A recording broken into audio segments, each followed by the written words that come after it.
Doctor sir, என் பொண்ணு அம்மாவை எப்படியாவது காப்பாத்திருங்க. பாவம், அவ வலியில துடிச்சுக்கிட்டு இருப்பா.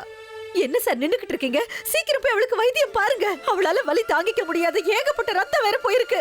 அவ சின்ன குழந்தை சார். ஏன் இவ்வளவு பெரிய மிஷின்லாம் எடுத்துக்கிட்டு போறீங்க? அவங்களுக்கு ஆபரேஷன் பண்ண போறோமா, அதுக்கு தான் இதெல்லாம் எடுத்துட்டு போறோம். ப்ளீஸ்மா, கொஞ்சம் அமைதியா இருங்க. என்னால எப்படி சார் அமைதியா இருக்க முடியும்? உள்ள இருக்கிறது ஏன் குழந்தை சார். நான் கொடுத்த பால் எல்லாம் ரத்தமா ஓடுறத பார்த்ததுக்கு அப்புறம் எப்படி என்னால அமைதியா இருக்க முடியும்? நான் உங்களை தான் கடவுளா நம்பிக்கிட்டு இருக்கேன். எப்படியாவது என் பொண்ணை காப்பாத்தி என் கையில கொடுத்துருங்க. நான் உள்ள வரேன் டாக்டர். என்ன பார்த்து அவ எந்திரிச்சு உட்கார்ந்துருவா. என்னை உள்ள கூட்டிட்டு சரளா, சரளா கொஞ்சம் அமைதியா இருமா. அம்முக்கு எதுவும் ஆகாது. நீ என் கூட வா. நீங்க போங்க டாக்டர். என்ன ஹாஸ்பிடல் இது? இன்னும் வைத்தியத்தையே ஆரம்பிக்கல. என்னையும் உள்ள வர விட மாட்டேங்கிறாங்க. என் பொண்ணு அங்க வலியில எப்படி துடிக்கிறாளோ தெரியலையே. என் பொண்ணுக்கு மட்டும் ஏதாவது ஆச்சுன்னா இவங்களை யாரையும் நான் சும்மா விட மாட்டேன். ஆண்டி அழாதீங்க ஆண்டி, நம்ம அம்மாக்கு எதுவும் ஆகாது. நம்பிக்கையோட இருங்க.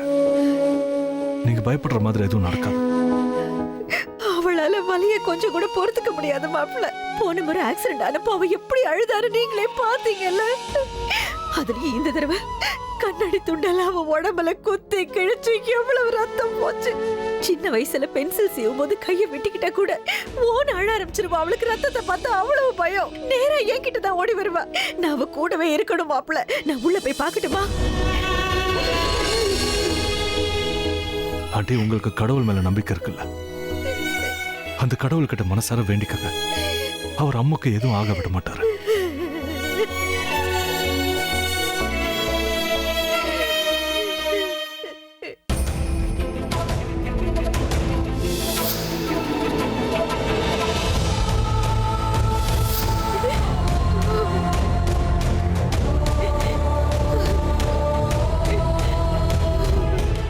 பாட்டி, எனக்கு மட்டும் ஏன் இப்படி எல்லாம் நடக்குது பாட்டி?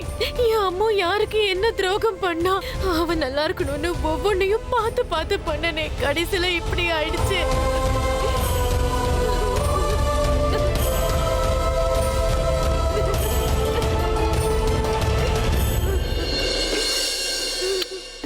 நீ அழக்கூடாதுமா பிரக்யா.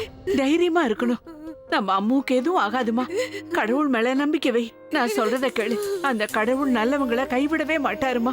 மனச தளர விடாது. தைரியமா இருமா. என்னால தாங்கவே முடியல பாட்டி. அது என் மேல விழுந்திருக்க வேண்டியது. ஆனா அம்மா என்ன காப்பாத்த போய் அவ மேல எந்த தப்பு இல்ல பாட்டி. எல்லாத்துக்கும் காரணம் நான் தான் தப்பு பண்ணிட்டேன். அது என் மேலதான் விழுந்திருக்கணும். அம்மா மேல விழுந்திருக்க கூடாது. வேண்டாம் வேண்டாம்மா பிரக்யா, நீ அழாத. இத பாருமா, இப்படிதான் நடக்கணும்னு இருக்கு. அது நடந்துருச்சு. எல்லாமே நம்ம தலையெழுத்துப்படிதான் நடக்கும். அதை யாராலையும் மாத்த முடியாது. அதுக்காக நீ ஒன்ன குத்த சொல்லிக்காதமா. அப்படி இல்ல பாட்டி.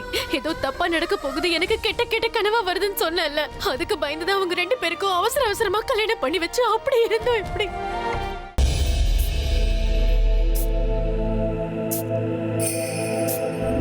ஹலோ ஆண்டி,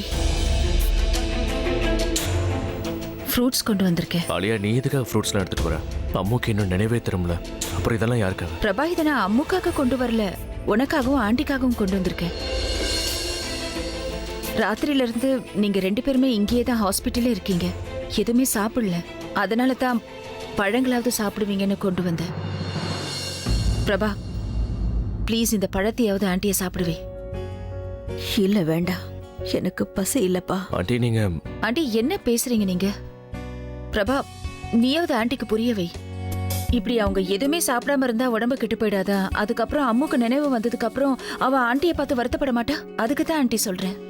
உங்களுக்கு நான் சொல்லணும்னு அவசியம் இல்ல ஆண்டி. உங்களுக்கே நல்லா தெரியும், அம்முக்கு உங்களையும் பிரபாவையும் தவிர உலகத்துல வேற எதுவுமே இம்பார்ட்டன்ட் கிடையாது. சோ ப்ளீஸ் ஆண்டி, பிடிவாதம் பிடிக்காம தயவு செஞ்சு இந்த ஃப்ரூட்ஸை சாப்பிடுங்க. அம்முக்காகவாவது சாப்பிடுங்க. ஆண்டி, ஆலியா சொல்றது உண்மைதான். நீங்க கொஞ்சமாவது சாப்பிட்டு தான் ஆகணும். அம்மாவை பாத்துக்கணும்னா நீங்க ஸ்ட்ராங்கா இருக்கணும். இருங்க, நான் ஃப்ரூட்ஸை கட் பண்ணி தரேன். இருங்க.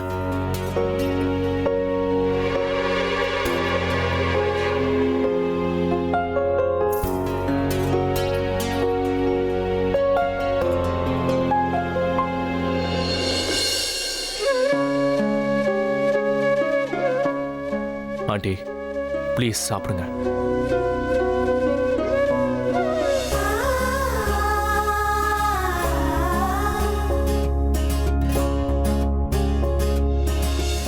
எப்படி இருக்கீங்க ஆண்டி? ஆண்டி, நீங்க சரியா சாப்பிடல, சரியா தூங்கலன்னு உங்க முகத்தை பார்த்தாலே நல்லா தெரியுது.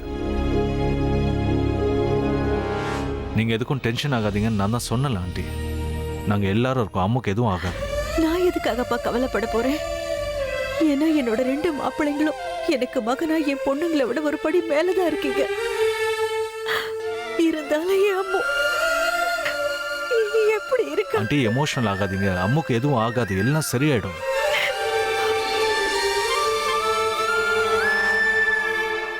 லேடி ஹிட்லருக்கு வெயிட் பண்றீங்க? எந்த பிரயோஜனமும் இல்ல. அவ எப்படியும் வரமாட்டான். ஏன்னா இங்க வரணும்னா பணம் செலவாகும். பணம் செலவு பண்ணதான் அவளுக்கு மனசு வராது.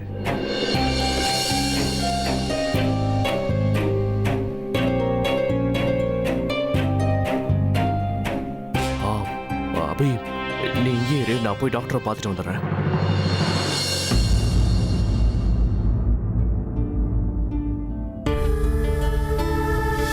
இதுக்கெல்லாம் கிளாரிஃபிகேஷன் கொடுக்கறதுக்கு எந்த அவசியமும் இல்லை. I can understand. ஒரு ராக் ஸ்டாரை எல்லா பொண்ணுங்களும் கிஸ் பண்ண தான் ஆசைப்படுவாங்க. அந்த ஆசை உனக்கும் வந்ததுல எந்த தப்பும் இல்லை.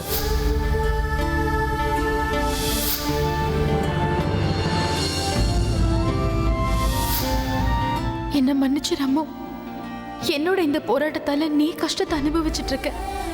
என் வாழ்க்கையில எனக்கு என்ன சந்தோஷம் கிடைக்கணும்னு ஆசைப்பட்டியோ அது உனக்கு கிடைக்காம போயிடுச்சு.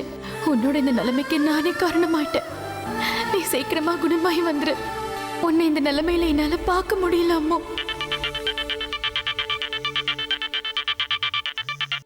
சொல்லு பிரபா. பிரக்யா, என்னாச்சு? நீங்க ஹாஸ்பிட்டலுக்கு வரல, அபி மட்டும் தனியா வந்திருக்கானே. ஏதாவது பிரச்சனையான்னு தெரிஞ்சுக்க தான் நான் ஃபோன் பண்ணேன். இங்க எதுவுமே சரியில்லை பிரபா. அவர் மனசுல என் மேல இருக்கிற வெறுப்பு அதிகமாகிக்கிட்டே போகுது. ஏன் மாற்றத்தை அவராலையும் அவர் வெறுப்பை என்னாலையும் தாங்கிக்க முடியல. அதனால நடந்த எல்லா உண்மையும் நான் அவர்கிட்ட சொல்லிடலான்னு முடிவு பண்ணிட்டேன். பிரக்யா, நீங்க என்ன பண்றீங்க? அப்படி செஞ்சீங்கன்னா அதனால என்ன நடக்கும்னு உங்களுக்கே தெரியும். இப்படியே அவர்கிட்ட எதையும் சொல்லாம மறைக்கிறதுனால என்ன நடக்கும்னு உனக்கு தெரியுமா பிரபா?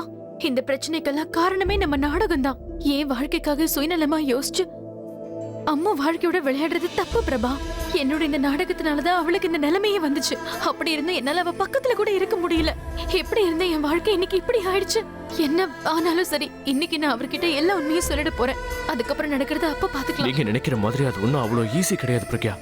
இந்த பிரச்சனை இன்னும் பெருசாகலாம். இப்ப மட்டும் என் வாழ்க்கையில என்ன நிம்மதியா இருக்கு பிரபா. என்ன நடந்தாலும் அதனால வரப்போற பாதிப்பு எனக்கு மட்டும் தானே. இனிமே என்னால யாரோட உயிருக்கும் எந்த ஆபத்தும் வராதில்ல. உண்மை தெரிஞ்சதுன்னா அவர் என் மேல கோவப்படலாம். ஆனா இப்ப இருக்கிற மாதிரி அவர் மனசுல வெறுப்பு இருக்காதுல்ல. ஆனா பிரக்யா, இல்ல பிரபா, நான் முடிவெடுத்தது எடுத்ததுதான். இப்ப நான் என் லட்சியத்துல ஜெயிக்கிறேனா தோக்குறேனாங்கிறது முக்கியம் இல்ல. எல்லாரும் நல்லா இருக்கணுங்கிறது தான் முக்கியம். அதுக்கு அவர்கிட்ட உண்மையை சொல்லி ஆகணும். சொன்னதுக்கு அப்புறம் அவர் என்ன முடிவெடுத்தாலும் அதை எதுக்கு தயாரா இருக்கு. எனக்கு ஒரே ஒரு ஹெல்ப் பண்ணு. அவர் ஹாஸ்பிட்டல்ல இருந்து வீட்டுக்கு கிளம்புனதும் எனக்கு ஃபோன் பண்ணி இன்ஃபார்ம் பண்ணு. ஓகே பிரக்யா, உங்க மனசுக்கு நல்லதே நடக்கும். Thank you. Alia, please music off பண்றியா? என்ன எதுக்கு இப்ப மியூசிக்கை ஸ்டாப் பண்ண சொல்ற? இங்க பாரு, இந்த சாங் உனக்கு பிடிக்கலன்னு வச்சுக்க, என்கிட்ட ஏகப்பட்ட கலெக்ஷன்ஸ் இருக்கு, வேணா மாத்தி போடுறேன் கேளு. ஆலியா, எனக்கு மியூசிக்கே வேண்டாங்கற, ஆஃப் பண்ணு. ஏய், உனக்கு என்னடி ப்ராப்ளம்? நீ என்னோட பெஸ்ட் ஃப்ரெண்ட், என்னோட எல்லா விஷயத்தையும் ஷேர் பண்ணிக்கணும். இப்போ நான் சந்தோஷமா இருக்கேன், அப்போ நீ என்னோட என்ஜாய் பண்ண வேண்டாமா? அதை விட்டுட்டு இப்படி வைத்தெரிச்சல் படுறியே தனு. ஆலியா, தேவையில்லாம பேசாதேன்னு. நான் செம்ம கோவத்துல இருக்கேன். உன் கோவத்திற்கான காரணம் என்னவோ? என் கோவம்லாம் ஊ மேலதான். யூனோ, நீ என்ன பேருக்கு தான் பெஸ்ட் ஃப்ரெண்ட்னு சொல்லிக்கிற. ஆனா நிஜத்துல நீ ரொம்ப ரொம்ப ரொம்ப செல்ஃபிஷ். நீ மட்டும் உன் சந்தோஷத்தை செலிப்ரேட் பண்றியே, நான் எவ்வளவு சோகத்துல இருக்கேன், நான் எவ்வளவு தனிமையில இருக்கேன்னு யோசிச்சியா? சோகமா இருக்கியா? சோகத்திற்கு காரணம் என்னவோ? ஏன் உனக்கு தெரியாது ஆலியா? அபியும் அந்த பிரக்யாவும் அந்த ஃபங்க்ஷன்ல எவ்வளவு க்ளோஸா டான்ஸ் ஆடினாங்க. சந்தோஷமா இருக்க கப்பல் கூட அப்படி ஆட மாட்டாங்க. நீ என்னோட பெஸ்ட் ஃப்ரெண்ட்னு சொல்லிக்கிறல்ல, அப்படின்னா நீ செல்ஃபிஷ் கிடையாது, என்னோட பெஸ்ட் ஃப்ரெண்ட்னு ப்ரூவ் பண்ணி காட்டு.